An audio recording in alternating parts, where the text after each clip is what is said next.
নবী আরবি মুহাম্মদুর রাসূলুল্লাহ সাল্লাল্লাহু আলাইহি ওয়াসাল্লাম অনেক সময় সাহাবায়ে কেরামদেরকে মুআমালাতের বিষয়ে ওয়াজ করতেন, মুআমালাতের বিষয়ে তাদেরকে বিভিন্ন দিক নির্দেশনা দিতেন। নবী বলেন, ক্বালান নাবিয়্যু সাল্লাল্লাহু আলাইহি ওয়াসাল্লাম ক্বালান নাবিয়্যু সাল্লাল্লাহু আলাইহি ওয়াসাল্লাম লা ঈমানা লিমান লা আমানাতা লাহু ওয়ালা দীনা লিমান লা আহদা লাহু।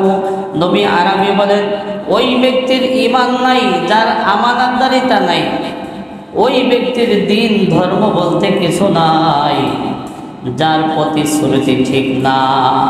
কঠিন কথা বলছে। ওই ব্যক্তির ঈমান নাই যার আমানতদারিতা নাই। আমানতদারিতা একসার খেয়ানত হয়। ঈমান নাই বলতে ওই ব্যক্তি পরিপূর্ণ ঈমানদার হইতে পারবে না যতক্ষণ পর্যন্ত একজন মানুষের আমানতদারিতা ঠিক না থাকবে, ওই সময় পর্যন্ত একজন ব্যক্তি পরিপূর্ণ মুমিন হতে পারবে না। ওয়ালা দীনা লিমান লা আহদা লাহু। নবী আরবি বলেন, ওই ব্যক্তির দ্বীন ধর্ম বলতে কিছু নাই যেই ব্যক্তির প্রতিশ্রুতি ঠিক থাকে না। ওয়াদা হ্যাঁ, একজনের কাছে একজনের টাকা পায়।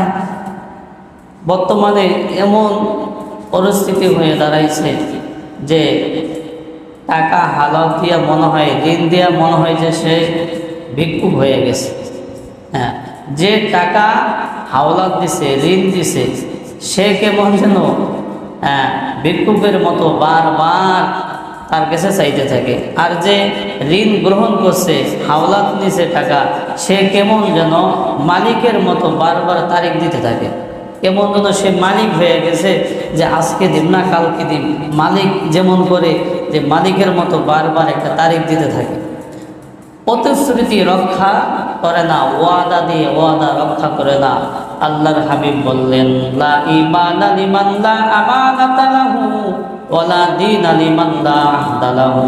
নবী আরবি বলেন, ওই ব্যক্তির ঈমান নাই যার আমানতদারিতা নাই, ওই ব্যক্তির দ্বীন ধর্ম বলতে কিছু নাই, যার প্রতিশ্রুতি ঠিক নাই। প্রতিশ্রুতি ঠিক নাই, ওয়াদা দিয়ে ওয়াদা রক্ষা করে না।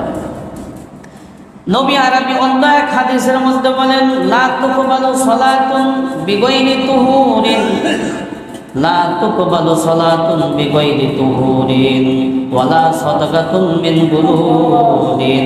নবী আরবি বলেন, আল্লাহ পাক রব্বুল আলামিন ওই নামাজকে গ্রহণ করে না যে নামাজ অপবিত্র অবস্থায় আদায় করা হয়।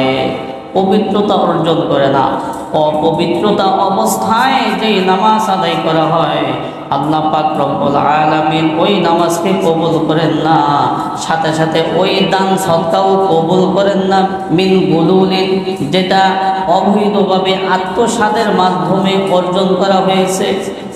আল্লাহ পাক রব্বুল আলামিন ওই ব্যক্তির নামাজকে কবুল করেন না যেই ব্যক্তি নামাজ পড়ে অপবিত্র অবস্থায়।